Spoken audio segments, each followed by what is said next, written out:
আমরা এই মুহূর্তে আছি রাজধানীর গুলশান এলাকার গ্রিন ইউথ ইন্টারন্যাশনাল স্কুল থেকে বেশ খানিকটা দূরে। আপনারা জানেন যে আজ দুপুর 2টার দিকে স্কুল ছুটির ঠিক আগে কয়েকজন ভারী অস্ত্র হাতে এলোপাথারি গুলি করতে করতে স্কুলে ঢুকে পড়ে।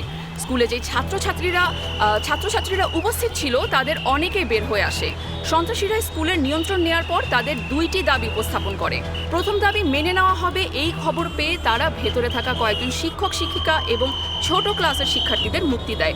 কিন্তু তাদের দ্বিতীয় যে দাবি সেটা মেনে নেওয়া হবে কিনা তা নিয়ে আমরা এখনো নিশ্চিত না।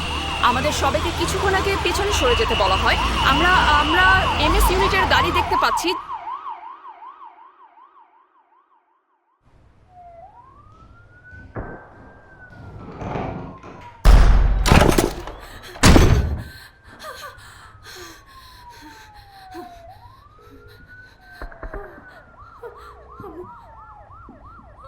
হ্যালো, এখানে কিছু একটা হচ্ছে।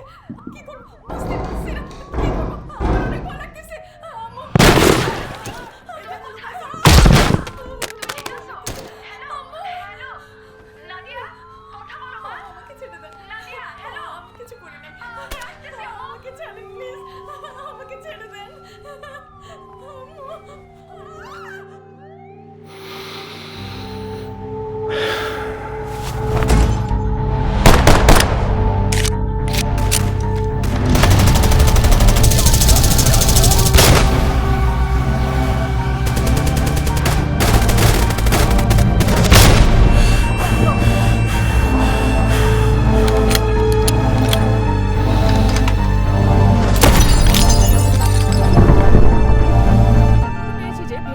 সকল বন্দীদের এমএস ইউনিট উদ্ধার করেছে।